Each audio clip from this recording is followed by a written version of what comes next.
इस सामान को देख के पता लग ही रहा होगा कि मेरी इंटरनेशनल ट्रिप शुरू हो गई है। तो मैं जा रहा हूँ, थंबनेल देख के आप समझ आएगा कहाँ जा रहा हूँ। और ये जर्नी अभी शुरू नहीं हुई थी, 2 दिन पहले।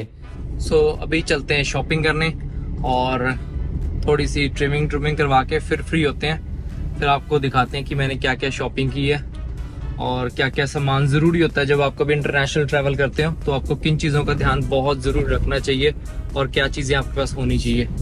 हालांकि मैं 2-3 चीज़ें भूल गया हूँ, पर अभी लेके आऊँगा, फिर से दोबारा करूँगा ट्राई, क्योंकि उन चीज़ों की ज़रूरत पड़ती रहेगी, मुझे ऐसा लगता है। और आपको पूरा देश अच्छे से घुमाएंगे।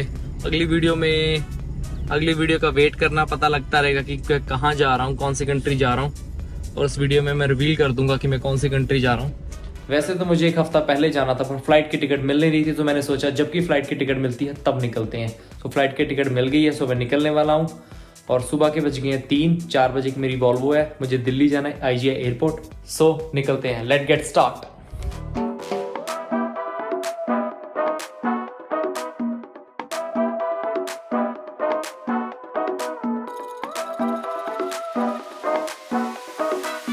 मेरे से तो हो नहीं रहा, मम्मी को बुलाते हैं, वो जल्दी जल्दी करेंगे।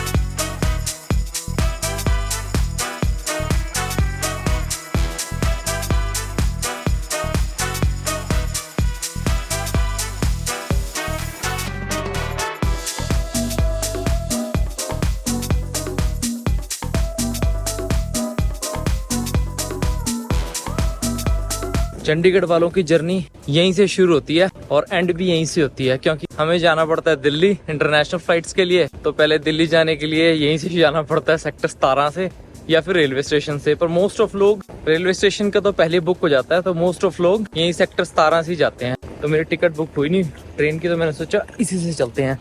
चलो बस में बैठ के मिलता हूँ आपसे। अभी देखता हूँ बस की टिकट मिलती है कि नहीं मिलती।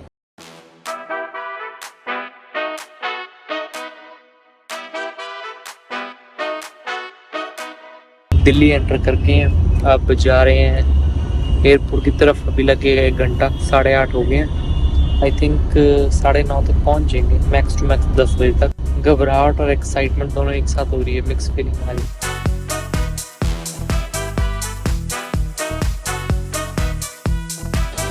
ये है मम्मी का प्यार, जो मम्मी ने पैक करके भेजा था खाना। क्या, क्योंकि एयरपोर्ट पे सब कुछ महंगा मिलता है, तो मम्मी कहती यहीं से पैक करके ले जा। तो मम्मी ने परांठों के साथ मेरी फेवरेट सब्जी करेले पैक करे हैं। दिखाता हूँ, करेले परांठे अभी खाते हैं।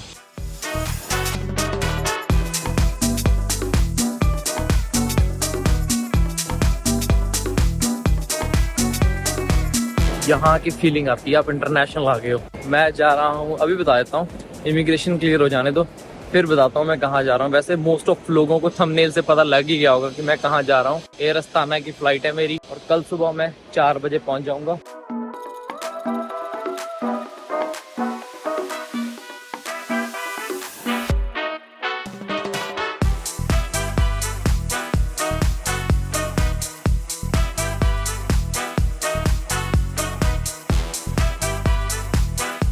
अमित, तेरे लिए जन्नत।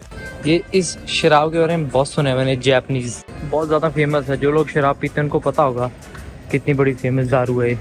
मैं एक चीज़ बताता हूँ आपको कि मैंने किसी को नहीं बताया कि मैं चाइना जा रहा हूँ। और अभी बताता हूँ इमिग्रेशन में मेरे से क्या क्या पूछा और कितना टफ इमिग्रेशन था। उम्मीद नहीं थी मुझे चाइना के लिए इतना टफ इमिग्रेशन होगा, और बहुत ही ज़्यादा टफ इमिग्रेशन था। जब सारे वीडियोज़ देखेंगे तो सरप्राइज हो जाएंगे कि कहाँ जा रहा है, क्योंकि मुझे ऐसा लगा कि बता दूंगा तो एक्साइटमेंट ख़त्म हो जाएगी, इसलिए एक्साइटमेंट अंदर ही रखनी है, बतानी नहीं है। अभी आपको बैठ के मैं इमिग्रेशन की सिचुएशन बताता हूँ, और उसके बाद देखते हैं कोई लाउंज एक्सेस मिलता है तो लाउंज में चलते हैं और कुछ खाते पीते हैं। मेरे पास 2-3 है क्रेडिट कार्ड, फिर देखते हैं। मेरे को नेक पिलो ले लेना चाहिए था, नेक पिलो बड़ा अच्छे हैं, पर यहाँ पे क्वालिटी वाले नहीं मिल रहे। सारे ब्रांड आ गए ऑलमोस्ट यहाँ पे, पर मुझे ये नहीं पता इनका प्राइस कैसे कंपेयर करूँ एज़ कम्पेयर टू लाइक वहाँ पे सस्ते मिलते हैं कि यहाँ पे सस्ते मिलते हैं। कहते थे लोग सस्ते मिलते हैं, बाकी पता नहीं कहाँ सस्ते मिलते कि नहीं मिलते। चलो अभी बैठते हैं। सारे ऑलमोस्ट सारे, अगर किसी को शॉपिंग करनी है और बैग बुक गुम हो जाए तो यहाँ से शॉपिंग कर सकता है। हर चीज़ मिलती है यहाँ पे, लगभग सारी मिलती है, सारे ब्रांड ही हैं। बेनेटन है, बॉस है, कैट पे करे तो हाई एंड हो गए। बेनेटन ही है एक सस्ता, बस बाकी सारे तो महंगे ही हैं। उतने टाइम के बाद आज बैठ रहा हूँ मैं फ़्लाइट में। प्लान तो बहुत सारे थे कि कोविड आने से पहले यहाँ जाएंगे वहाँ जाएंगे, सडनली कोविड आ गया, उसके बाद फ्लाई करने का मन नहीं किया। बहुत टाइम के बाद अब दिल कर रहा है कि फ़्लाई करें, और इस साल कोशिश करूँगा। वैसे तो 3 महीने ही रह गए इस साल को ख़त्म होने में, एटलीस्ट 1-2 कंट्री और ट्रैवल करूँ, वो भी सरप्राइज़ रखेंगे। आप कमेंट करते रहा करो, कमेंट में बताते रहा करो कहाँ मुझे नेक्स्ट ट्रैवल करना चाहिए, और नेक्स्ट ईयर पूरा साल ही ट्रैवल करूँगा। अपना है गेट नंबर 12A और चलते हैं वहाँ बैठते हैं, क्योंकि अभी पड़ा है 2 घंटे। सुबह का उठाऊँ, मुझे ऐसा लगता है फ़्लाइट में मुझे नींद आएगी। थोड़ी देर सो के फिर निकलेंगे आराम से फ्रेश फ्रूश होके, ताकि वहाँ फ्रेश उठे। वहाँ पहुँचेंगे हम बीजिंग चाइना। हम पहुँचेंगे सुबह सुबह 5:30 बजे, और मैंने डॉलर एक्सचेंज नहीं करवाए हैं। वो कहते हैं कि आपको वहीं से ले लेना सर, वहाँ से आपको इजीली अच्छे प्राइस पे मिल जाएंगे। यहाँ पे इतना अच्छा प्राइस नहीं मिलेगा। चाइनीज़ युआन का, युआन प्रोनाउंसिएशन नहीं पता लग रही, यूहान है वुहान है, वुहान तो सिटी है, वहाँ भी जाएंगे हम।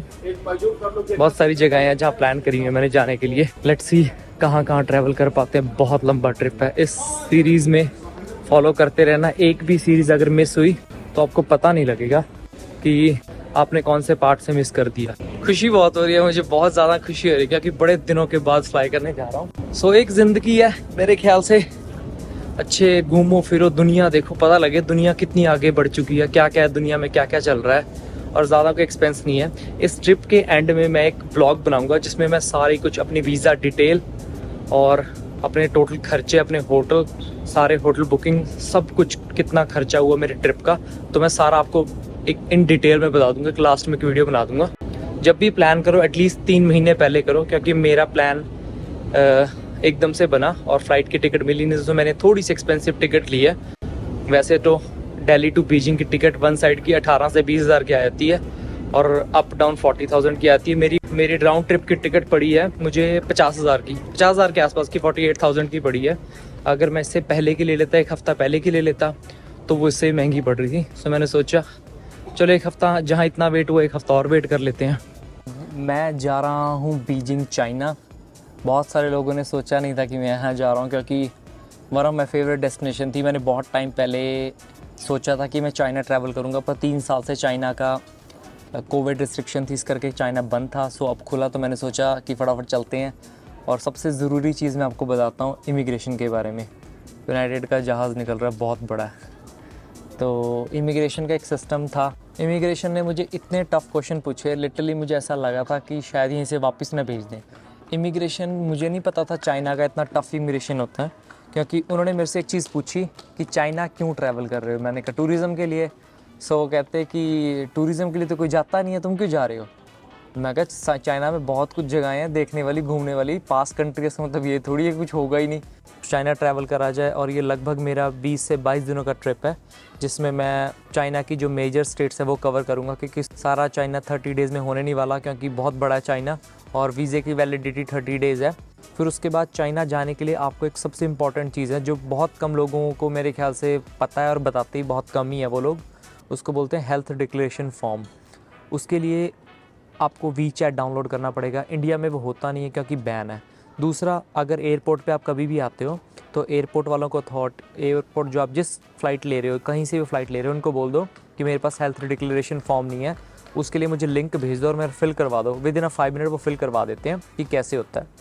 और अब इसकी बात करते हैं वीज़े की बात। इसका वीज़ा आता है 10 to 15 डेज़ में। इसमें एक एक्सप्रेस सर्विस भी है, वीज़ा देते हैं 3 to 4 डेज़ में। सो मैंने तो 10 to 15 डेज़ वाला लिया, और अभी भी एयरपोर्ट उतने भरे नहीं हुए जितने पहले भरा करते थे। अभी मैं 12A पे बैठा हूँ, टर्मिनल 3 पे, इंटरनेशनल पे, तो ऑलमोस्ट खाली पड़ा है ज़्यादातर सारा। पूरी कोशिश करूँगा कि हर अल्टरनेटिव डेज़ पे व्लॉग्स आते रहें, और अगर डेली डाल सका तो डेली, या कोशिश तो यही रहेगी कि डेली व्लॉग्स पे शिफ्ट हो जाऊँ, डेली व्लॉग आएँ, क्योंकि डेली व्लॉग से कंटिन्यूटी बनती है। मुझे खुद को पसंद है डेली व्लॉग देखने, पर जितना मैं ट्रैवल करूँगा मेरे को लगता नहीं कि मेरे पास टाइम मिलेगा कि मैं एडिट करके उनको डाल सकूं। और चाइना में सबसे जो बड़ी मेजर प्रॉब्लम है वहीं जाके फेस करनी पड़ेगी, वहीं जाके बताते हैं आपको क्या मेजर प्रॉब्लम है।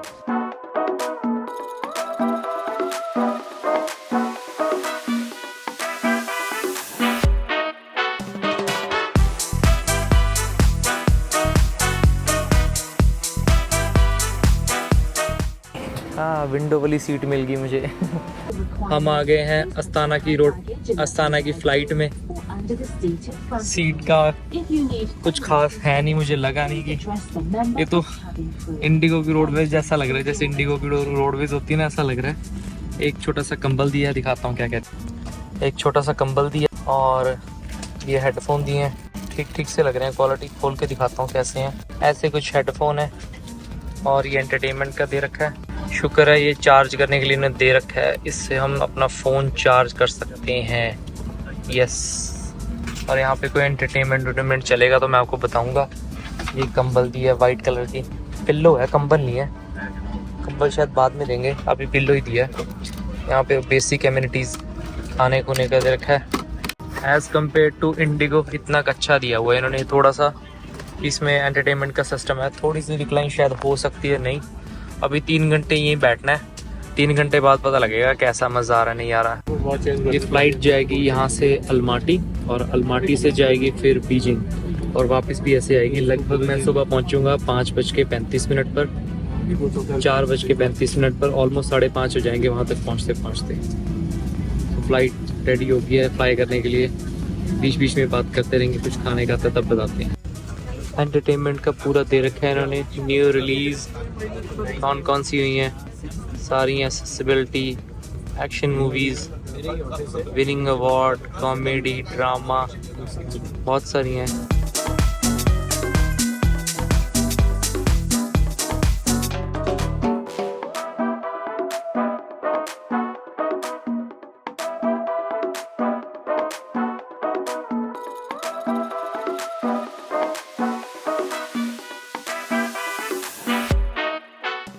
अभी ये टावल भी है पर इतने गर्म है, हाथ में नहीं पकड़े जा रहे, इतने ज्यादा गर्म है।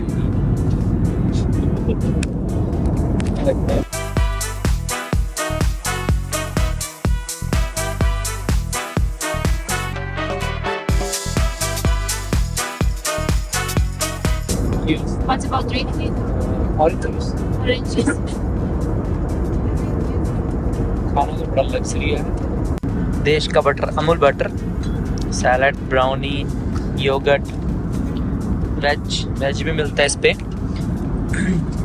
मफिन, ये भी veg, Amul butter, salad, brownie, yogurt. ये तो इंडियन ही है। ये देखो, दही, स्पून, और ये वेज एयर अस्ताना का खाना, जूस। ये चटनी है, चावल है और ये सूखी सब्जी है, मिक्स वेज, बटर। मानना पड़ेगा एयर अस्ताना के फूड को, औसम फूड है, बहुत ही ज़्यादा टेस्टी, बहुत ही ज़्यादा स्वाद, पूरा देसी फ्लेवर आ रहा है जैसे ढाबे का नहीं होता, इतना ज़्यादा टेस्टी और लाइट मसाले हैं। अभी मेरी नज़र ना नीचे गई और मैंने नीचे देखा इतने बड़े बड़े पहाड़, अभी दिखाता हूँ, बड़े ज़बरदस्त है। जब मैं दुबई गया था तब भी ऐसे पहाड़ दिख रहे थे, लगता है कजाकिस्तान आ गया है। दिखाता हूँ, आऊँगा मैं कजाकिस्तान अलमाटी घूमने। चैनल के सपोर्ट के लिए लाइक, शेयर एंड सब्सक्राइब जरूर कर देना और वीडियो में बने रहना और ये सारी सीरीज देखना। कहाँ से कहाँ जाऊँगा मैं। अंकल मेरी यूट्यूब का चैनल का पूछ रहे हैं कौन सा है। ये यूट्यूब पे आएंगे बहुत जल्दी। मैं वीडियो बना रहा था, मेरे साथ गुजरात के भाई बैठे, रितेश भाई, पाटीदार सिलेक्शन और भी गुजरात। हाँ, इनका कपड़ों का बिजनेस है तो इनका भी एक छोटा सा यूट्यूब चैनल है। किस नाम से है? पाटीदार सिलेक्शन। पाटीदार सिलेक्शन, जाके चेकआउट करो। और मोरबी में दुकान है। मैं गुजरात गया नहीं कभी, पर जरूर जाऊंगा एक बार, तो भैया की दुकान पे हमारे साथ चलो, विजिट करके जाऊंगा। अभी तो मैं लॉन्ग ट्रिप पे निकला हूँ, तो फिर आऊंगा, तो फिर निकल के जरूर आऊंगा। हम बातें कर रहे थे बिजनेस की, कैसे चलता है बिजनेस, यूट्यूब बिजनेस की। बहुत अच्छा लगा, ऐसे हंसमुख लोग मिलते हैं तो जर्नी आसानी से कट जाती है। और हमारे गुजरात वाले भी, ये मेरे भाई के लव कैमरा एक्शन, उसमें सब ग्रुप में बोल दूंगा, तो इनका भी इंस्टा या फेसबुक है, सब में नाम का, तो आपका गुजरात में नाम हो जाएगा। ठीक है, चलो कजाकिस्तान उतरने वाले हैं, उतर के फिर आपसे मिलते हैं। कैसा वेदर है, मेरे जैकेट सारी मैंने उसमें रख दी हैं और जैकेट मैंने लगेज में भेज दी है और जैकेट बैग में मेरे कुछ भी नहीं है। अभी हैंड लगेज में कुछ नहीं है, उसमें टोपी पड़ी है। बस देखता हूँ कैसे सर्वाइव करता हूँ, अगर मिला तो ठीक है, ये तो कहीं बैठा रहूँगा। 3 घंटे का लेओवर है यहाँ पर मेरा। कजाकिस्तान तो सारा बर्फ के नीचे दबा हुआ है पूरा। अभी मैंने मैप पे नोटिस करा, हम अभी चल रहे हैं ना जहाँ से, वो कश्मीर के ऊपर की सारी जगह है। ये सारा एरिया पहाड़ दिख रहे थे सारे कश्मीर के ऊपर वाली साइड थे, लद्दाख, ऊपर तजाकिस्तान, चलते रहो। अब इसमें आएगा स्क्रीन में, मैं आपको दिखाऊंगा कि एग्जैक्ट कहाँ पे थे। ये रहा दिल्ली के ऊपर अलमाटी, यहाँ से ऊपर की तरफ जा रहे हैं, यहाँ से ऊपर की तरफ जा रहे हैं। लाहौर, उज़्बेकिस्तान ऊपर, ये लद्दाख वाले पहाड़ शुरू हो जाते हैं सारे ऊपर तक, अस्ताना यहाँ उतर रहे हैं।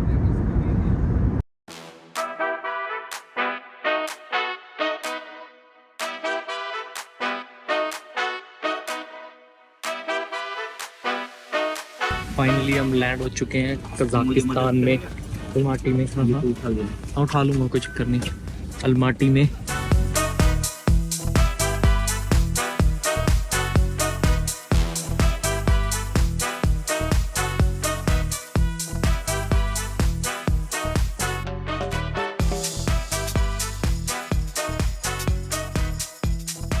एयरपोर्ट तो इनको ऐसा ही दिख रहा है जैसे ऊपर टीनों से बना होता है ना। ऊपर देखो कैसे कैसे बना हुआ टीनों से। हाँ, गुजराती और पंजाब के लोग हर कोने में बैठे हैं, कहीं भी चले जाओ वहीं मिल जाते हैं। हाँ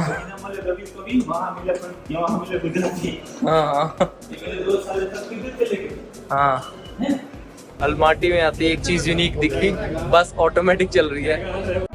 ये देखो ना, इस तरफ कोई ड्राइवर दिख रहा है ना पीछे कोई ड्राइवर दिख रहा है। ये अपने आप ही चल रही है, बस पता नहीं कैसे अपने आप चल रही है, शायद कोई इलेक्ट्रिक सिस्टम होगा। बड़ी यूनिक चीज देखी। Welcome to republic of Kazakhstan. हम काज़ाकिस्तान पहुंच गए हैं। इंडिया से लगभग 3 घंटे की फ़्लाइट थी और अभी हम खड़े हैं अलमाटी इंटरनेशनल एयरपोर्ट पे। पहले मैं इसको कज़ाकिस्तान बोलता था, पर कज़ाकिस्तान नहीं है, काज़ाकिस्तान है। और ये वर्ल्ड की लार्जेस्ट लैंड लॉक कंट्री है और वर्ल्ड की 9th लार्जेस्ट कंट्री है। और वेदर बड़ा अच्छा रखा है, पर कह रहे थे बहुत ज़्यादा टेम्परेचर है, बहुत ज़्यादा कम है टेम्परेचर, पर टेम्परेचर ज़्यादा कम है नहीं, नॉर्मल टेम्परेचर है। अच्छा लग रहा है। मैं टी शर्ट में घूम रहा हूँ, देखो टी शर्ट में मुझे गर्मी नहीं लग रही, ठंड नहीं लग रही है, नॉर्मल अच्छा मौसम है। ये हम हैं इस टाइम काज़ाकिस्तान की सबसे बड़ी स्टेट अलमाटी। वैसे इसकी राजधानी अलमाटी नहीं है, इसकी राजधानी अस्ताना है। हम इस टाइम अलमाटी में खड़े हैं। पहले हुआ करती थी ये किसी टाइम पे काज़ाकिस्तान की राजधानी, लेकिन अब अलमाटी है और ये सबसे बड़ी स्टेट भी है काज़ाकिस्तान की। और अभी बजे हैं रात के आई थिंक 7:30 हुए हैं और हमारी फ़्लाइट है यहाँ से चाइना की, बीजिंग की, रात को 10 बजे। 3 घंटे का लेओवर है। बाहर हम जा सकते हैं लेकिन बाहर अंधेरा दिख ही रहा होगा आपको, तो इसलिए बाहर नहीं जा पाएंगे, यहीं से देख लेते हैं। जब मैं काज़ाकिस्तान आ रहा था तो इतने बड़े बड़े पहाड़ दिख रहे थे रास्ते में, मैंने वीडियो में बनाई है, मैं डाल दूँगा इसमें। तो इतने बड़े बड़े जैसा दिखा रहे थे कि वो लद्दाख की जैसे हमारे लद्दाख है ना जिस साइड, कश्मीर लद्दाख, उससे ऊपर चलते रहो वहाँ काज़ाकिस्तान आया था, इतनी ऊपर है। और हमें अभी इमिग्रेशन वालों ने रोका। मैंने एक चीज़ नोटिस करी है, जैसे इमिग्रेशन वालों ने जस्ट फॉर्मेलिटी करी है, चेक तो क्या ही करना। मैंने एक लैपटॉप बाहर निकाल के रखा, उन्होंने प्रॉपरली देखा भी नहीं। और जो मेरे इक्विपमेंट से सारे कहते बाहर रख दो, मैं कुछ इक्विपमेंट्स भूल गया था, बैग के अंदर ही भूल गया था, कुछ भी नहीं चेक करे, वहीं के वहीं रखे, कुछ भी चेक नहीं करे। सो और एक चीज़ और है जो हमेशा आई थिंक बहुत सारे इंडियन को फेस करनी पड़ती है, मुझे पता नहीं क्यों ऐसा लगता है कि मुझे दिखती हैं चीज़ें, किसी को ना दिखें। जो वाइट पीपल होते हैं उनकी कोई चेकिंग नहीं हुई, सब ब्राउन पीपल की चेकिंग हुई है, जैसे हम सबकी होती है। और उनको स्कैनर में से भी निकाला, उनको कहा जस्ट जाओ। एशियन कंट्री में होने के कारण आपस में भेदभाव करते रहते हैं। मेरे ख्याल से इंडिया को भी इतने रूल स्ट्रिक्ट बना देने चाहिए कि कोई भी आए पता लग जाए इंडिया आया, इतनी हार्ड चेकिंग करो। पीछे मेरे दिख रहे हो, पीछे अलमाटी का एयरपोर्ट है। कहते हैं कि बहुत बड़ा एयरपोर्ट है, मुझे कहीं से लगा नहीं इतना बड़ा एयरपोर्ट है। इतनी बड़ी कंट्री है, दुनिया की 9th लार्जेस्ट कंट्री है, पर इतना बड़ा एयरपोर्ट है नहीं, इसका कुछ खास है भी नहीं, कुछ भी। ऊपर से भी प्रॉपर देखो क्या कच्चा पक्का सा काम कर रखा है इन्होंने, पूरे ढंग से बनाया नहीं हुआ। और यहाँ पे मुझे कश्मीर के बहुत लोग मिले, क्योंकि कहते हैं हमारा चाइना में आर्टिफैक्ट्स का काम है, बड़ा अच्छा लेवल का काम है। बहुत ज़्यादा थक गया हूँ मैं, क्योंकि कल रात से उठा हुआ हूँ, सोया नहीं हूँ पूरा दिन, ना फ्लाइट में सो पाया। सोचा थोड़ी देर सो जाऊँ, पर सो ही नहीं पाया। सब देखता हूँ, कोशिश करूँगा, 5 घंटे की फ़्लाइट है तो इसमें सो जाऊँ। यहाँ की करेंसी बताना भूल गया था, यहाँ की करेंसी है टेंगे।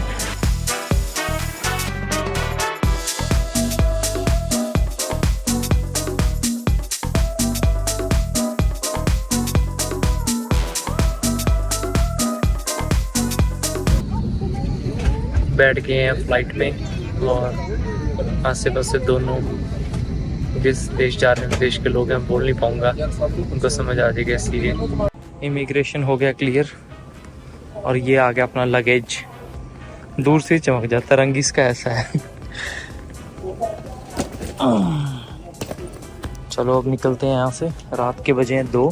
सोचा तो ये था कि सुबह पहुँचेंगे आराम से, पर इन्होंने तो जल्दी पहुँचा दिया। अब समझ नहीं आ रहा जाऊँ कहाँ और डॉलर कहाँ से एक्सचेंज कराऊँ। थोड़े बहुत वहीं से करवा लाना थे काश। फाइनली एंट्री हो गई है मेरी बीजिंग चाइना में। सुबह के बजे हैं 2। सब कुछ बंद है, अब क्या ही दिखाऊँ मैं आपको। एयरपोर्ट तो बड़ा सिंपल सा ही है इनका।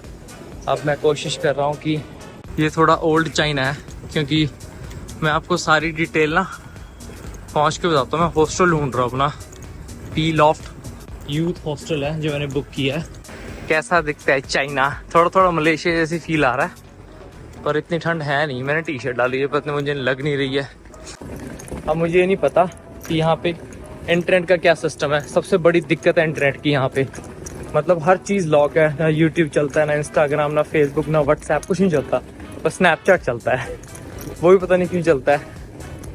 हॉस्टल मिल जाए मेरा, तो स्कूल के पास आ गया। ये ओल्ड चाइना, सामने पीछे इतनी बड़ी बिल्डिंग IT पार्क जितनी, और इसकी एंट्री ऐसे रखी है। इनका कोई टेम्पल है, अगर मौका मिला तो ज़रूर जाऊंगा अंदर। चाइनीज़ मूवीज़ में ही देखते थे ना ऐसे टेम्पल।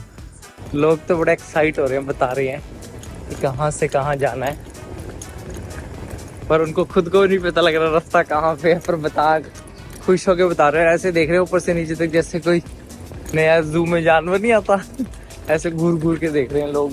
मैंने भी चेंज कर लिया है और ये बैग अपने साथ रखूँगा। मैंने बोला था ना जैसे लास्ट वीडियो में कि ये बैग मेरे साथ बहुत ज़्यादा ट्रैवल करेगा। अब इसका टाइम आ गया घिसने का। लिया तो बहुत पहले का था, पर यूज़ नहीं कर पाया। अब यहाँ देखते हैं कि सिम कहाँ मिलता है, पर जहाँ जहाँ नज़र जा रही है वहाँ से नज़र हटाने का दिल नहीं कर रहा। चाइना ने सिर्फ 20 सालों में इतनी तरक्की कर ली, और बीजिंग ने तो हद ही कर दी। इस भाई ने मदद करी मेरी, बहुत प्यारा, बड़े 15-20 मिनट में समझाया। और ये मेरे सिटी सेंटर के पास है। यहाँ पे गाड़ियाँ बड़ी ज़बरदस्त है। ये पता नहीं कौन सी गाड़ी है, कौन से ब्रांड की, अगर किसी को पता हो तो बता देना। ये भी बड़ी निसान की, इंडिया में नहीं आती। मुरैनो ट्रैनो आती थी, मुरैनो पहली बार देखी है। एक टोयोटा की वो खड़ी है, एक लेक्सस खड़ी है। ये कोई बिजनेस हब है। धीरे धीरे यहाँ भीड़ होती जा रही है, मैं देख रहा हूँ। वो बंदा कहाँ गया जिसने मुझे बताया था? गायब ही हो गया लगता, डर गया, चला गया लगता बेचारा। यूनिकॉम का सिम, चाइना यूनिकॉम। इसी सिम के बारे में मैंने सुना है, ये सिम सबसे अच्छा है। पर एक बात है भाई, क्लीन तो बहुत है, नो डाउट। देखो सड़कें इनकी कितनी साफ सुथरी है ना, पता लगता है बिल्ट हुआ है। ये स्टार्टिंग में जो एयरपोर्ट से बाहर वाला एरिया है ना, वो थोड़ा सा लगता है कि यहाँ भी बन रहा है, पर यहाँ के तो लगता है प्रॉपर डेवलप कंट्री है। पूरी हर चीज़ परफेक्ट है, सड़कें बिल्कुल स्मूथ है। ये किसी की बाइक खड़ी है, कौन सी है? Harley Davidson 170। कैमरे तो इन्होंने ऐसे ठोक रखे हैं जगह जगह पे, पता नहीं क्या है। मुझे तो इनकी सड़कें बड़ी अच्छी लगी, गाड़ियाँ बड़ी कलरफुल हैं। और जो ब्रांड टेस्ला तो आम बात है यहाँ पे, बहुत टेस्ला घूम रही है। वो देखो, इंडिया में पता नहीं कब आएगी। ये शॉल सी ओढ़ के चलाते हैं अपनी एक्टिवा को ना, ये देखो सबने ओढ़ रखी है। ये फ्रंट पे अपने शॉल सी ओढ़ लेते हैं हाथों पे और फिर चलाते हैं। ग्लव्स डाल दो। और यहाँ साइकिल का ट्रेंड बहुत है, और ये छोटी छोटी स्कूटरियों का, इलेक्ट्रिक स्कूटरों का बहुत ट्रेंड है यहाँ पे। मैंने भी एक यहाँ के लोकल लड़के से, चाइनीज लड़के से बात करी, जिसने मुझे एयरपोर्ट में यहाँ तक हेल्प करी थी। उसने मुझे एक चीज़ बताई, कहता हो तो गया हमारा कंट्री डेवलप, पर अमीर ज़्यादा अमीर बन गया और गरीब और गरीब हो गया। तो पैसा उन लोगों के पास है जिनकी बड़ी बड़ी कंपनियां हैं। हम तो आम जनता तो आज भी लेबर ही है, वो उसी अर्निंग कर रही है, उसी लेवल की अर्निंग कर रही है। पर जो अमीर है, जो एम्प्लॉई है, उन्होंने उनको अमीर बना दिया, उनकी गवर्नमेंट ने उनको अमीर बना दिया। तभी चाइना की इकॉनमी एकदम से बूम करी है, क्योंकि मोस्ट ऑफ चीज़ें यहाँ पे प्राइवेट हो चुकी हैं। क्योंकि वो लोगों को गवर्नमेंट हेल्प करती रही बड़े बिजनेस को और बड़ा बनाने में। वो इतने बड़े बड़े बन के रोड क्रॉस कर लेते हैं, तो हम भी अभी छोटे हो जाएंगे। तो वो इतने बड़े बड़े बन गए हैं कि उनके ऊपर देश की इकॉनमी टिक गई है। जैसे हुआई हो गया, और अली पे हो गया, मुझे नहीं पता था, उसने बताया मुझे अली पे अमेरिका में भी चलता है।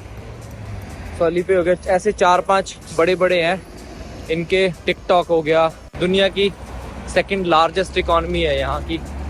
मज़ा तो आ रहा है नो डाउट यार, अच्छा तो लग रहा है, क्योंकि बड़े टाइम के बाद किसी कंट्री में जब आते हो ना तो हर चीज़ नई नई लगती है।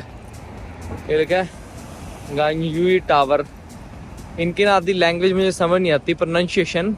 अगर मैं गलत बोलूं तो खुद ही सही कर लेना भाई, कुछ नहीं समझे। अगर मैं गलत बोलूं तो कमेंट्स में बता देना कि सही कैसे बोलते हैं, क्योंकि मोस्ट ऑफ प्रोनाउंसिएशन मुझे इनकी पता नहीं लगती कैसे हैं। ये हम बीजिंग बोलते हैं, बीइंग बोलते हैं, मैं क्या बीइंग, ये बी को वी बोलते हैं, वी मैं क्या, और एच को वाई बोलते हैं। हिंदू हिंदू मैं क्या, नॉट हिंदूज, हिंदू से नो हिंदू। आप कहोगे कब से आया तब से दिखते हैं गिनवा रहा है। जब भी आप कभी नई सिटी में आते हो ना तो स्टार्टिंग में प्रॉब्लम होती है, क्योंकि आपको सबसे बड़ी चीज़ है, सबसे बड़ी दिक्कत जो मैंने यहाँ की फेस करी है, लैंग्वेज बैरियर है। अगर लैंग्वेज बैरियर ख़त्म हो जाए ना तो मैं ये कहता हूँ कि मोस्ट विजिटेड कंट्री बन जाएगा, क्योंकि यहाँ पे बड़ा भी बहुत है चाइना और बहुत कुछ है देखने वाला। सिटी के बीच में चलते चलते ना एक बड़ी प्यारी नदी आई है, ऐसा लग रहा है जैसे एंशिएंट नदी नहीं होती, ऐसी लग रही है। ये देखो कितनी शांत है, ये इतनी बड़ी बड़ी बिल्डिंगों के बीच में सडनली एक इतनी प्यारी सी नदी दिख जाए। नदी या पता नहीं क्या है, पानी चल रहा है लेकिन बहुत धीरे धीरे चल रहा है, और फिशिंग कर रहे हैं कुछ लोग वहाँ, दिख रहे होंगे आपको। मिक्स है चाइना ना, मतलब कहीं कहीं पे जगह एंशिएंट शुरू हो जाता है, कहीं कहीं पे वो मॉडर्न शुरू होता है। मतलब एक बिल्डिंग आपको पुरानी दिखेगी और सडनली उसके पीछे कितना बड़ा, जैसे 5 स्टार नहीं खोल देते तो इतनी बड़ी बिल्डिंग बना दी होगी, ऐसा बना हुआ है। आई थिंक मेरे को लगा कि यहाँ के लोगों ने ना, जिन्होंने अपने घर बेच दिए, उन्होंने उनके तो बन गए बिल्डिंगें, और जो अपने कल्चर के साथ जुड़े रहे वो फिर वो जुड़े ही रहे, वो फिर टूटे ही नहीं। अरे सिम नहीं मिल रहा यार, कहाँ फंस गया मैं।